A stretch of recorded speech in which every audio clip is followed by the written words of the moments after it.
Miami is not just another race on the calendar, it's the moment where the 2026 development war really begins. Every top team is showing up with a significant upgrade package, and the competitive order is about to shift. The question is not whether things will change, it is by how much. So let's go through exactly what the big teams are bringing to Florida and what it could mean for the championship. Ferrari is not messing around. After 3 races where Ferrari has consistently been the 3rd fastest team on the grid, the Scuderia knows they have a car that can fight at the front, but they are still missing that final few tenths to truly challenge Mercedes for race victories. To find that missing performance, team principal Fred Vasseur has promised what he calls a package and a half. The absolute centerpiece of this package is the return of the Macarena rear wing. This rotating wing concept was highly anticipated but proved unstable during early testing, causing the car to become unpredictable under heavy braking.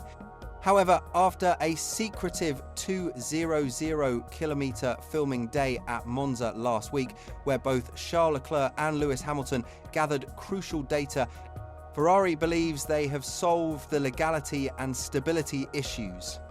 If it works as intended, this wing alone could give them an estimated top speed boost of 8 to 10 kilometers per hour on the long Miami straights, drastically reducing their drag penalty. But the wing is just the beginning. Ferrari is also introducing a completely new floor, which is the most critical aerodynamic component under the 2026 rules. They have revised the front wing to better manage airflow around the front tyres, brought back the halo winglets that failed in China due to material issues, and put several components on a strict diet to reduce overall weight. Add in specific cooling upgrades for the brutal Florida heat and humidity, plus new energy management software to combat battery clipping, and you have a Ferrari that is practically a B-spec car.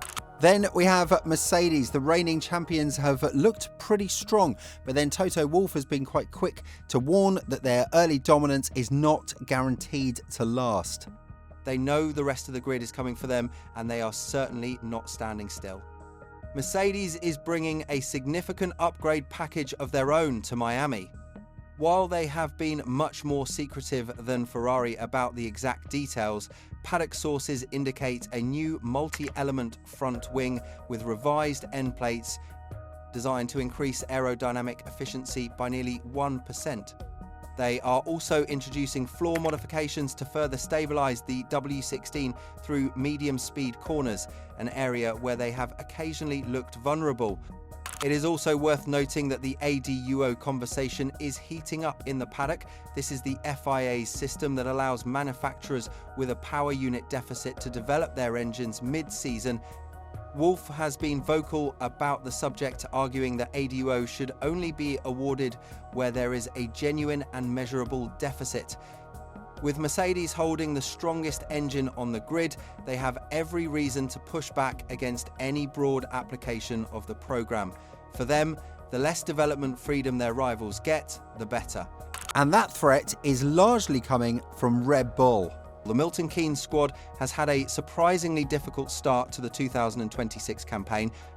The RB22 is currently believed to be significantly overweight, a massive penalty that is costing them crucial lap time in every single session. The exact figure has been disputed, with various reports ranging from 10 to as much as 30 kilograms, but what is not in dispute is that the car is carrying too much weight and it is hurting Verstappen badly. For Miami, Red Bull's primary focus is a severe weight reduction program. They are introducing a new, lighter floor and heavily revised side pods to try and shed those excess kilograms. But perhaps the most interesting update is one they have seemingly copied directly from Ferrari. During a recent filming day at Silverstone, Max Verstappen was spotted testing new halo winglets, the exact same concept Ferrari has been developing to better direct airflow over the cockpit. Red Bull is also adding new winglets to their end plates to better control downdrafts and improve stability. However, team boss Laurent Mekies has managed expectations, stating that while they expect improvements in Miami, they are not anticipating miracles. Crucially, these major upgrades will only be available on Verstappen's car in Miami, leaving Liam Lawson to wait for the new parts while the team evaluates the data from the lead car. If Red Bull is hoping for a step forward, McLaren is aiming for a giant leap. Team principal Andrea Stella has boldly stated that McLaren will deliver a completely new car across the Miami and Canadian Grands Prix. McLaren started the season on the back foot, struggling to integrate the new 2026 Mercedes power unit into their chassis. But after a strong showing in Japan, where Oscar Piastri finished second, the team is brimming with confidence. They have used the 5-week break to completely overhaul their aerodynamic philosophy. The MCL40 we see in Miami will feature heavily revised bodywork aimed at drastically reducing drag without sacrificing tyre life, a critical balance under the new regulations. Currently sitting 89 points behind Mercedes in the Constructors' Championship, McLaren believes this new package will give them the tools they need to consistently fight for wins. They are no longer satisfied with just being on the podium, they want a challenge for the top step.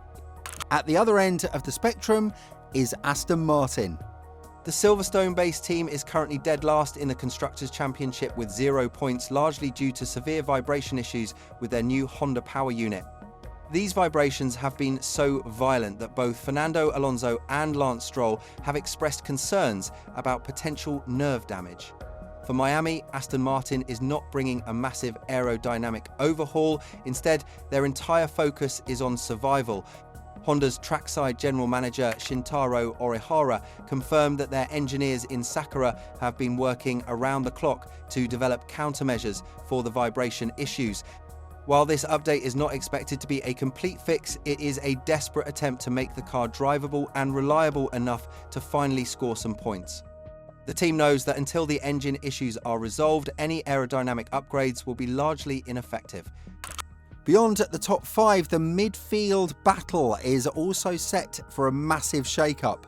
Haas, currently sitting an impressive 4th in the standings thanks largely to Oliver Behrman's incredible performances, will be testing new Ferrari power unit software.